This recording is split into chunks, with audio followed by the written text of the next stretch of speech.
자, 오늘은 고린도후서 5장 말씀을 가지고 하늘에 있는 영원한 집이라는 제목으로 말씀 전하도록 하겠습니다. 한번 따라 봅시다. 하늘에 있는 영원한 집.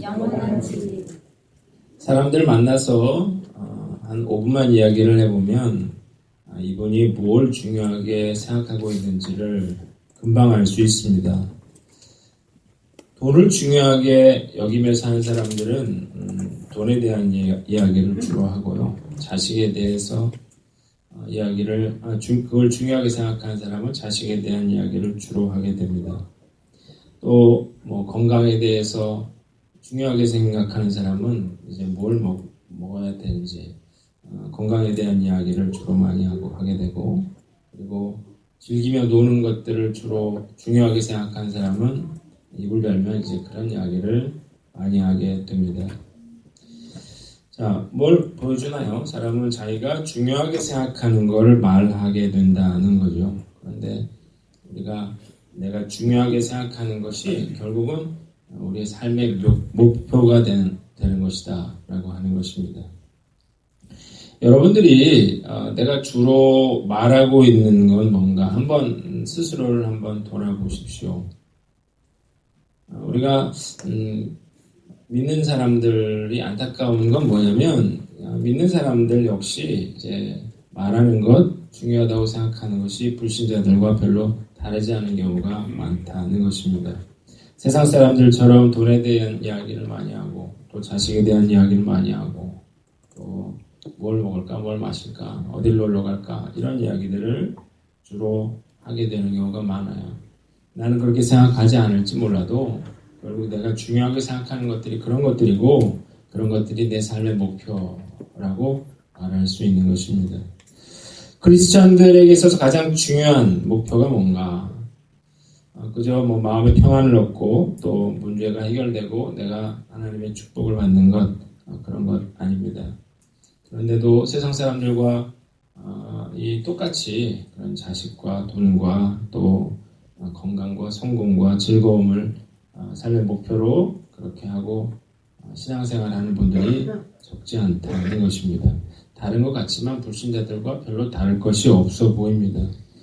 이런 사람들의 문제가 뭔가요? 그거는 이렇게 신앙생활 하다가는 천국에 못 갈 수도 있다는 것입니다.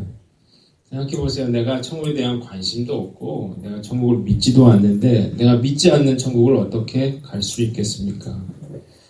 신앙생활의 목적, 우리가 오늘 교회 나왔는데 교회 나오는 그 가장 중요한 목적은 이런 다른 것들이 아니고 천국 가는 것이다 라고 하는 사실을 우리는 알아야 합니다.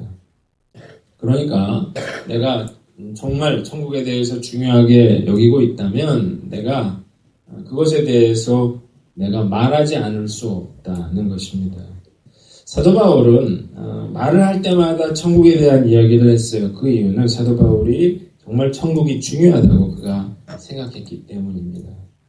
오늘 말씀을 통해서 왜 그토록 천국이 중요한지 어떻게 해야 나도 사도 바울처럼 그렇게 천국을 소망하며 살 수 있는지 우리가 깨닫고 우리가 정말 천국을 소망하며 살아가는 저와 여러분들 되시기를 주님의 이름으로 축원합니다. 오늘 사도 바울의 그런 천국에 대한 태도를 보면요. 첫 번째로 그는 하늘에 영원한 집이 있다는 사실을 알았다는 것입니다. 한번 따라합시다. 하늘에 영원한 집이 있다는 사실을 알았다. 자, 1절을 보세요. 만일 땅에 있는 우리의 장막집이 무너지면 하나님께서 지으신 집, 곧 손으로 지은 것이 아니오 하늘에 있는 영원한 집이 우리에게 있는 줄 아느니라고 했습니다. 자, 뭐라고 했어요? 땅에 있는 우리의 장막집이 무너지면 그랬어요. 땅에 있는 우리의 장막집은 뭘 말합니까? 우리의 육체를 말하는 거죠. 그러니까 한마디로 말해서 우리가 죽으면 그런 뜻이에요. 죽으면 뭐라고 되어 있습니까? 하나님께서 지으신 집, 그 손으로 지은 것이 아니오 하늘에 있는 영원한 집이 우리에게 있는 줄 압니다. 그러니까 죽으면 하나님이 손으로 지으신 집이 어디에 있어요? 하늘에 있다는 사실을 사도 바울은 알고 있었다는 것입니다. 우리가 죽게 되면 우리는 어디로 갑니까? 하늘에 계신 하늘의 집에서 살게 된다고 사도 바울은 말하고 있는 거예요. 말씀을 묵상을 하다가 지금까지 제가 살아온 집에 대해서 생각을 해봤어요. 제가 1997년도에 결혼을 하면서 이제 구산동에 집을 얻었어요. 언덕에 있는 4층 집이었는데 그 집 반지하에 집을 얻고 거기서 이제 제가 신혼살림을 시작을 하게 됐습니다. 말씀을 준비하다가 그 집이 어떻게 됐을까 그런 궁금함이 있더라고요. 그래서 네이버 지도에 보면 거리뷰라는 게 있잖아요. 그래가지고 이렇게 화살표 있고 그걸 누르면 계속 가거든요. 근데 그걸 잘 못 찾겠더라고요. 골목이 여러 골목이라. 그래서 그걸 이렇게 해보니까 정말로 그 집이 나왔어요. 21년 됐죠? 21년 차인데 그 집이 지금도 있더라고요. 그 당시에 그 4천만 원을 주고 제가 거기서 이제 전세로 살다가 거기서 이제 안 좋은 기억이 있는데 그건 도둑을 맞은 것입니다. 거기다가 우유 배달 하지 말라고 거기다가 써놔가지고 도둑을 맞았던 그 집이 그대로 있더라고요. 그 밑에 이렇게 반지하는 창살이 있잖아요. 그걸 자르고 들어와가지고 이 화장실로 들어와서 이제 우리 가지고 있던 그런 홀라당 이제 가져갔어요.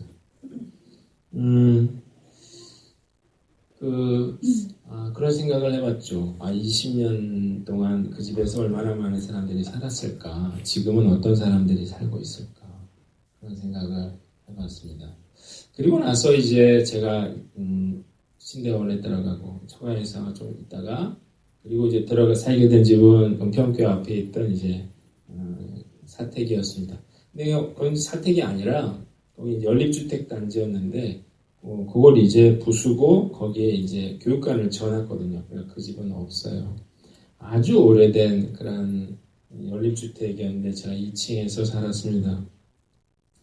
얼마나 오래되고 낡았는지 정말 이 한겨울에는 그 창문 하나 있었는데 너무나 그 바람이 찬바람이 들어오는 그런 집이었어요. 이게 기름 보일러였어요. 그래서 그 당시 이제 기름차가 와서 기름을 넣어줬는데 한 40만 원 정도 그렇게 넣고도 뭐 한 달 좀 더 갔지 않았나 그런 생각이 듭니다. 불 뭐 거의 안 떴는데도 그리고 여름에는 그 지붕이 없잖아요. 그러니까 열을 받으면 한 2시부터 열 받으면 한 6시, 8시 되면 집이 정말로 더웠습니다. 그래서 마루에 온도계가 있었는데 한 40도 정도 됐고 그래서 그 방에만 조그만한 에어컨을 달아놓고 방에만 있었는데 자다가 보니까 우리 딸이 없어진 거예요. 깜짝 놀라가지고 우리 딸이 어디 갔나 봤더니 이 침대 밑에 시원한 데 찾아서 거기서 들어가서 자고 있던 기억이 납니다. 그 집에서 이제 살았는데 너무 더워가지고 그래서 여름에는 맥도날드라든지 롯데리아 같은데 이제 거기서 이제 더위를 피했던 그런 기억이 납니다. 그리고는 이제 이쪽 건물이죠. 교회를 개척하면서 여기 3층으로 들어와서 이제 살고 있습니다. 제가 11년째 살고 있는데 이 3층은 평수로는 17평인데 3층 이 옥상으로 나가는 통로를 빼면 한 16평 정도 되는 그런 집인데 지금까지 살아본 집 중에 제일 좋은 집이고 저는 이 집에 만족하고 있어요. 생각을 해봅니다. 다음에는 나는 어떤 집에 살게 될까? 우리 교회 이전하게 되면 뭐 이사를 가게 되겠죠. 그런데 저는 사실 그 어떤 집에 살게 될지에 대해서는 그렇게 관심이 없어요. 그냥 단지 그냥 좀 춥지 않고 덥지 않은 집에서 살고 싶은 마음이 있습니다. 그 이유는 제가 너무 추운 집, 너무 더운 집에서 살았기 때문이에요. 그래서 제가 이쪽 건물 전부 다 보일러를 깔은 거거든요. 화장실까지 다 보일러를 깔고 난방시설을 잘 한 이유가 제가 그 추위와 더위에 질려서 그런 거예요. 요즘 그 엄청나게 좋은 집에서 사는 분들이 많이 있어요. 여러분 우리나라에서 가장 비싼 집이 누구 집인지 아세요? 얼마 정도 되는지 아세요? 지금까지 가장 비싼 집은 이건희 회장 집이었습니다. 그런데 그거보다 더 비싼 집이 나왔대요. 그걸 여러분들에게 좀 알려드리려고 그래요. 이 롯데월드, 뭐라 그래, 그거? J 롯데월드인가요? 거기에, 시그니얼 레지던스라고 하는 그런 집이래요.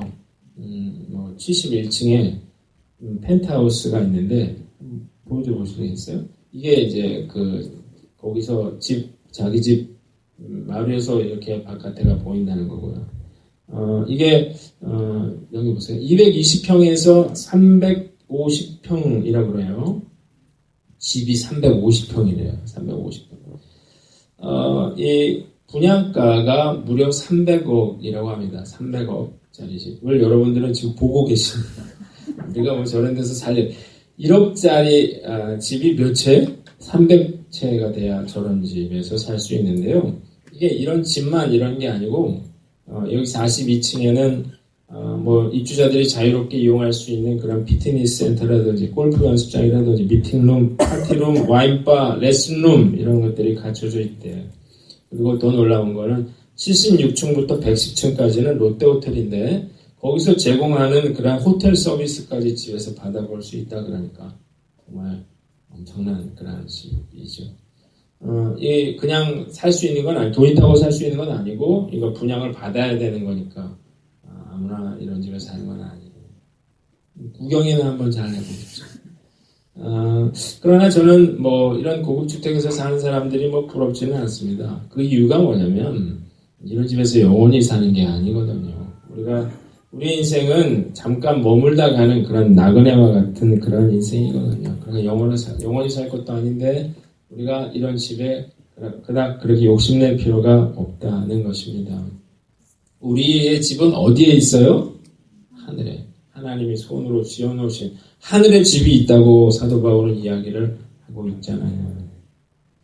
여러분 제가 이걸 왜 보여드렸냐면 하늘에 여기다가 높은 데다 집을 지어놓으니까 좋잖아요. 근데 하나님이 하늘에 지어놓은 집은 얼마나 좋겠습니까? 이런 사람이 지은 집과는 비교할 수가 없는 그런 집이 우리를 위해서 예배해 놓으셨다는 것입니다. 사도 바울은 이걸 확실히 알고 있었어요. 이걸 믿었다고요, 진짜로. 그래서 어떻게 해요? 그는 천국에 대해서 말하지 않을 수가 없었다는 거예요. 그리고 그는 천국을 사모하며 살 수밖에 없었다는 것입니다. 오늘 사도 바울처럼 이 천국에 대한 그런 확고한 믿음을 가지고 살아가는 저와 여러분들 되시기를 주님의 이름으로 축원합니다. 두 번째로 사도 바울은 천국을 탄식하며 사모했다는 것입니다. 한번 따라합시다. 천국을 탄식하며 사모했다. 2절에 보니까 참으로 우리가 여기서 탄식하며 하늘로부터 오는 우리 처소로 덧입기를 간절히 사모하노라 그랬습니다. 사도 바울이 뭐라고 했어요? 천국을 사모하기는 했는데 어떻게 사모했다고요? 탄식하면서 사모했다는 거죠. 왜 탄식했냐는 거예요. 그 이유가 몇 가지가 있어요. 왜 사도 바울이 탄식했을까? 첫 번째 이유는 사는 게 힘들기 때문입니다.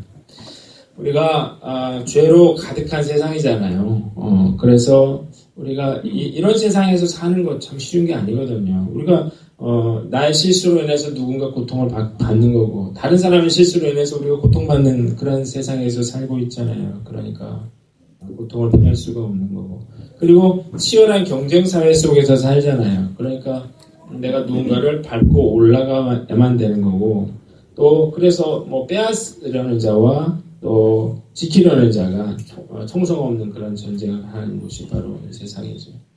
또 생존을 위해서 내가 좀 하고 싶지 않지만 원치 않은 일을 하면서 살아야 되고요. 그리고 어느 날 갑자기 또 사고라든지 질병을 피할 수 없는 그런 게 바로 인생이기 때문에 그래서 탄식한다고 말하고 있는 것입니다.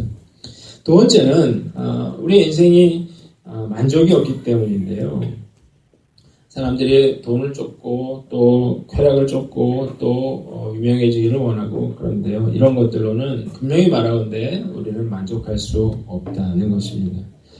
요즘 재벌가라든지 권력자라든지 이런 사람들의 민낯을 우리가 똑똑히 보고 있는데 정말 아무것도 부러울 것 없는 것 같은 그런 사람들이 참 엄청난 고통을 당하고 있는데 이걸 보고 뭘 느끼나요?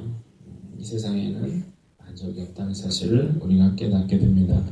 세 번째로 인간은 죽음을 피할 수 없기 때문인데요. 여러분 죽음이라고 하는 것이야말로 우리 인간에게 있어서 가장 불행한 사건입니다.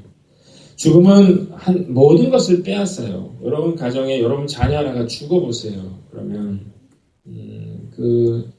더 이상 웃을 수도 또 어떤 행복 이런 것들을 말할 수 없는 그런 상황이 되고 맙니다. 인생을 한마디로 말한다. 그러면 뭐라고 말해요? 생로병사라고 말하는 거죠. 태어나서 점점 병들고 늙어가는 것, 그래서 죽음에 이르는 것, 그것이 바로 우리의 인생이라는 거예요. 사람들이요, 대부분의 사람들이 죽음이 가깝다는 사실을 잘 모릅니다. 지금도 사람들이 죽고 있는 게 현실이거든요. 근데 내일이라고 생각하지는 않아요. 여러분 20년, 30년 전이 엊그제 같다고 생각하는 분들이 있다면 잘 들으세요. 내가 죽을 날도 며칠 남지 않은 거예요. 눈 깜빡할 사이에 우리 교회 지금 저보다 나이 어리신 한 3분의 2 절반 정도 눈 깜빡할 사이에 다 사라지게 된 것입니다. 자, 사도 바울이 그래서 탄식하면서 천국을 소망한다 그런 이야기를 했는데요. 그래서 사도 바울이 오늘 8절에 보면 이런 얘기를 하는 거예요. 우리가 담대하여 원하는 바는 차라리 몸을 떠나 주와 함께 있는 그것이라고 했어요. 인생 사는 게 힘들거든요. 믿음으로 살아도 힘든 게 인생이에요. 그래서 그는 뭐라고 했어요? 내가 빨리 죽어서 그 부활하신 주님과 함께 있고 싶다. 그런 이야기를 했습니다. 저도 가끔 힘들 때는 빨리 천국 갔으면 좋겠다. 그런 생각을 해봐요. 그런데 그렇게 못하는 이유는 부모님이 있기 때문이고 또 내 자식이 있기 때문이에요. 슬플 거잖아요.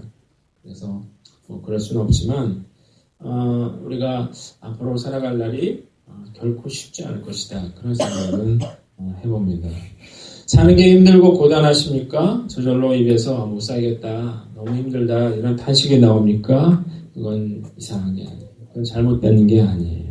우리가 인생을 살아간다고 하는 것이 그렇게 힘든 것입니다. 그리고 무엇보다 내가 두려워하고 있는 그 죽음이라고 하는 것이 언젠가 나를 찾아올 것이라는 거예요. 이 사실을 아는 사람만이 천국을 소망할 수 있게 됩니다. 우리가 천국을 소망하며 살아가는 저와 여러분들 되시기를 주님의 이름으로 축원합니다. 세 번째로 사도 바울은 천국을 소망하면서 살았기에 항상 담대했습니다. 한번 따라합시다. 항상 담대했다. 6절을 보세요. 곧 이것을 우리에게 이루게 하시고 보증으로 성령을 우리에게 주시니는 하나님이시니라. 그러므로 우리가 항상 담대하여 머물러 있을 때에는 주와 따로 있는 줄을 아노니 그랬습니다. 천국에 대한 소망이 있었어요. 그 보증으로 뭘 받았어요? 사도 바울이 성령을 받았습니다. 이 성령은 사도 바울에게 항상 담대하여 용기를 잃지 않고 이 세상을 살아갈 수 있는 그런 힘을 공급해 주었다는 것입니다. 비록 이 주님과 따로 있지만 성령께서 함께 동행해 주심을 그가 알았기 때문에 어떤 고난에도 유혹에도 그가 흔들리지 않을 수 있었다는 것입니다. 사도 바울이 얼마나 어려움을 많이 겪었나요? 이 고린도 교회 사도 바울이 세웠는데 참 늘상 싸웠습니다. 그리고 음란한 그런 사건이 벌어졌어요. 이단 사상, 우상 숭배, 또 뿐만 아니라 바울을 향해서 인격 모독했죠. 사도의 자격이 없다 그런 이야기까지 했어요. 사도 바울은 경제적으로 궁핍했고요. 그리고 육신의 질병이 있었습니다. 그럼에도 불구하고 그는 항상 담대할 수 있었는데 그 이유는 그가 천국을 소망하는 그에게 뭐가 있었어요? 성령께서 함께 해주셨기 때문입니다. 그래서 고린도후서 4장 8절로 9절을 보면 앞에 나왔는데 이건 같이 한번 읽어보겠습니다. 시작.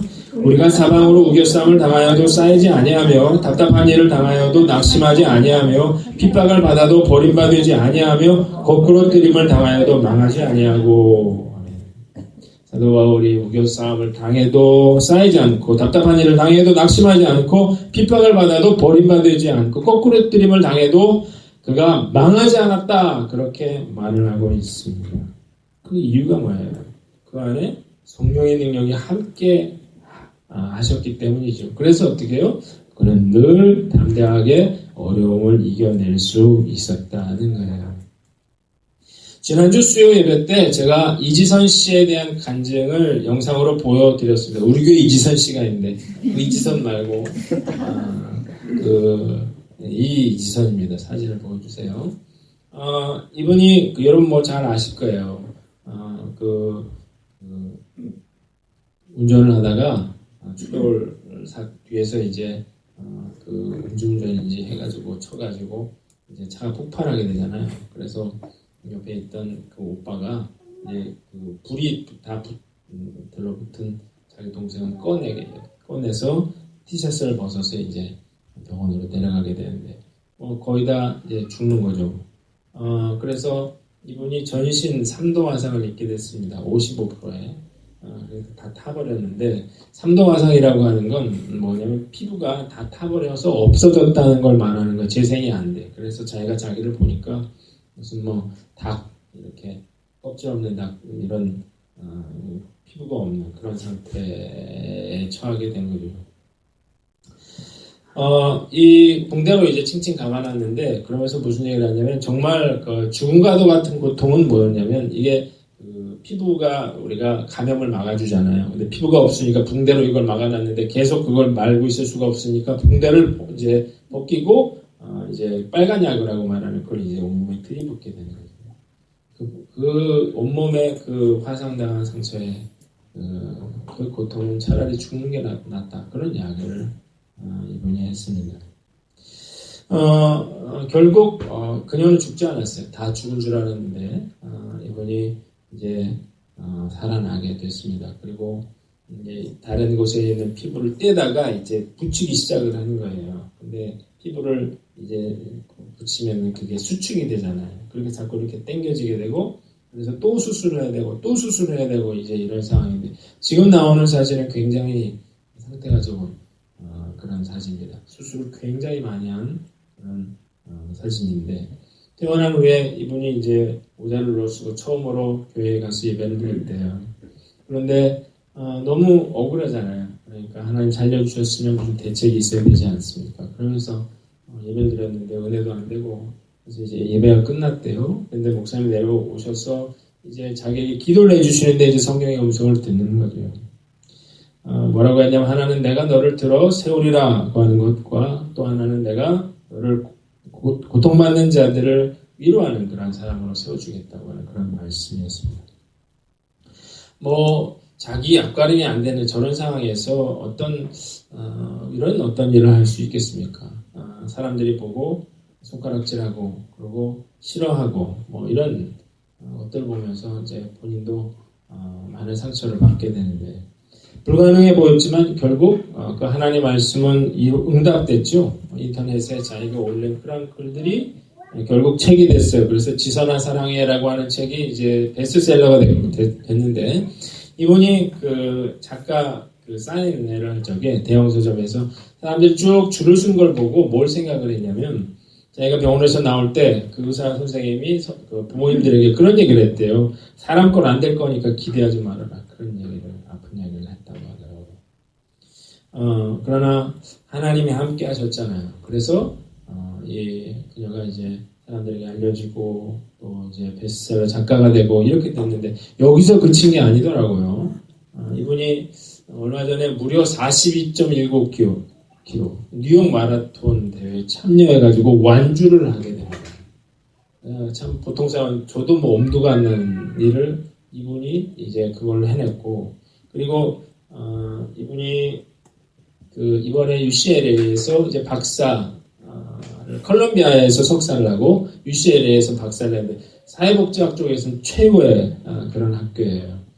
이번에 마치고 돌아왔는데 이 한동대에서 교수로 임용이 됐습니다. 그 영상에는 이제 임용되기 바로 전이었어요. 그래서 자기가 가르친 일을 하고 싶다 그런 얘기를 했는데 하나님께서 그녀를 들어 세우셨고 그리고 이런 그녀의 꿈을 이루어 주시고 그리고 그녀를 보고 죽으려고 했던 사람들이 용기를 내어 다시 내가 살아보겠다 그렇게 고백하는 그런 놀라운 일들이 일어나게 됐습니다. 자, 뭘 볼 수 있습니까? 어떤 악조건도 사실 이지선 씨를 가로막을 수 없었다는 사실을 우리가 알 수 있는데요. 이게 뭐 사도 바울이 잘나서 그런 게 아니고 이지선 씨가 잘나서 그런 게 아니라는 거죠. 왜 그래요? 우리 안에 성령님이 계시기 때문에 성령님께서 함께 하시면 아까 우리가 얘기한 대로 사방에 우겨싸임을 당하여도 어떻게 해요? 우리가 쌓이지 않고 우리가 망하지 않고 무너지지 않을 수 있다는 것입니다. 자, 천국을 소망하며 사는 사람들에게는 뭐가 있어요? 성령께서 부활의 보증이 되어서 그래서 어떻게 해요? 항상 담대하고 또 이렇게 힘차게 살아갈 수 있는 것입니다. 여러분이 힘드십니까? 그러면 그 힘든 이유가 뭐예요? 우리가 사는 게 힘든 게 아니고요. 사실 인생은 원래 힘든 것입니다. 문제는 우리가 그 상황을 이겨낼 힘이 없는 것이죠. 우리가 세상에 몸과 마음을 빼앗겨 살기 때문에 그래서 우리가 그런 힘이 없는 거예요. 천국을 소망하고 사도 바울처럼 그 안에 성령의 그런 인도하심이 있는 사람 담대함으로 어떤 어려움도 이겨낼 수 있다는 사실을 믿고 우리가 믿음으로 천국을 소망하는 저와 여러분들 되시기를 주님의 이름으로 축원합니다. 마지막으로 사도 바울은 주를 기쁘시게 하는 자가 되기를 힘썼다는 것입니다. 한번 따라합시다. 주를 기쁘시게 하는 자가 되기를 힘썼다. 9절에 보니까 그런즉 우리는 몸으로 있든지 떠나든지 주를 기쁘시게 하는 자가 되기를 힘쓰노라 라고 했습니다. 사도 바울은 천국이 있음을 알았어요. 그래서 어떻게 했다는 거예요? 어떻게 하면 내가 그 주님을 기쁘시게 할까를 생각했다는 거예요. 그 이유는 뭐예요? 그게 바로 천국 가는 그런 길이었기 때문입니다. 10절을 보면 이는 다 우리가 반드시 이거 한번 같이 읽어보겠습니다. 10절 같이 있습니다. 시작. 이는 우리가 다 반드시 그리스도의 심판대 앞에 나타나게 되어 각각 선악간에 그 몸으로 행한 것을 따라 받으려 합니다. 자, 하나님 나라 우리가 가기 전에 먼저 우리가 서야 할 곳이 있는데 그게 어디예요? 그리스도의 심판대라는 것입니다. 자, 사도 바울은 그래서 어떻게 해요? 어떻게 하면 내가 하나님 그 주님을 기뻐하신 일을 할 것인가 고민하면서 살았다는 것입니다. 한국교회 기독교인이 한 800만 명 정도가 된다 그러는데 많은 그리스도인들이 하나님을 기쁘시게 하는 일에 별로 관심이 없어요. 내가 원하는 것을 얻고 내가 누리는데 관심을 쏟습니다. 자, 제가 여러분들에게 물어보고 싶은데 이 그리스도의 심판대 앞에 이런 사람들이 과연 자신 있게 설 수 있을까요? 많은 성도들이 제멋대로 자기가 원하는 대로 살면서도 나는 천국 간다고 그렇게 생각하고 있는데 우리는 내가 그리스도의 심판대 앞에서 예수님이 네가 나를 위해서 뭘 했느냐고 물었을 때 과연 내가 뭐라고 답할 수 있을지를 우리는 고민해야 한다는 것입니다. 지금 고민하지 않으면 어디서 고민을 하게 됩니까? 심판대 앞에서 고민을 하게 된다는 거예요. 이전에 학기가 끝나면 이제 성적표를 나눠줍니다. 아이들이 막 떠들다가도 선생님이 성적표를 들고 들어오면 아이들이 이제 긴장을 했어요. 한 사람씩 선생님이 이름을 부르고 성적표를 나눠주죠. 이때를 생각해 보세요. 공부를 잘하는 학생이나 못하는 학생이나 긴장하게 됩니다. 저는 수능에 대한 수능 시험 보는 아이들 그리고 가끔 TV에 이제 성적표를 선생님이 나눠줄 때 이제 그런 장면들을 보게 되는데 아이들이 이제 성적표를 받아가지고 그걸 보면서 우는 아이들이 있는데 그럴 때 참 마음이 아프더라고요.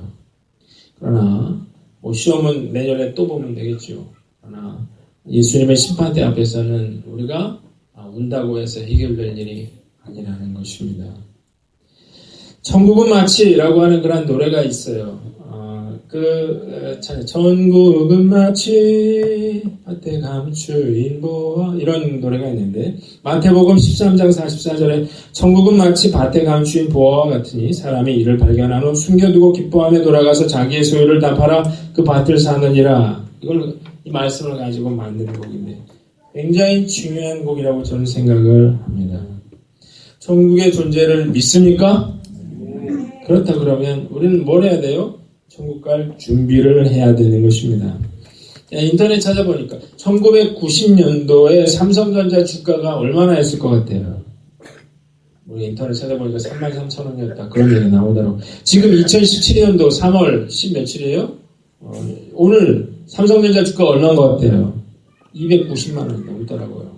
우리가 거의 한 30배 정도 올랐는데, 만약 내가 90년대 살고 있는데 누가 2017년도에 내려와가지고 이 주식이 300만 원이 될 것이다 라는 사실을 알려줬더라면, 그러면 어떻게 해야 되겠습니까? 그러면 집 팔고 땅 팔고 냉장고 팔아서 그 주식을 사야죠. 자, 오늘 성경은 사도 바울이 우리에게 2000년 후에 우리에게 이 이야기를 알려주는 거예요. 우리의 미래에 대해서 알려주는 거죠. 우리의 장막집이 무너지고 하늘에 하나님의 집이 예비되어 있다는 사실을 우리에게 알려주면서, 그러면서 뭐라고 했어요? 나는 뭐라고 했어요?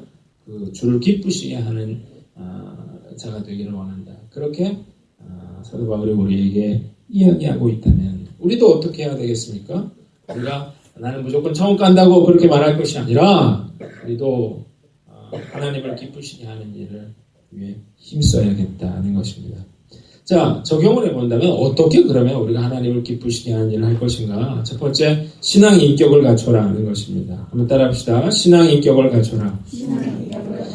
자, 우리가 언제 자녀를 볼 때 기쁜가요? 바르게 살아갈 때거든요. 하나님도 마찬가지예요. 우리가 언제 기쁘신가 보면 우리가 어때요? 하나님 아버지를 닮아갈 때, 예수 그리스도를 닮아갈 때, 우리의 인격이, 우리의 삶이, 우리의 행동이 예수님을 닮아갈 때 그 하나님은 기뻐하십니다.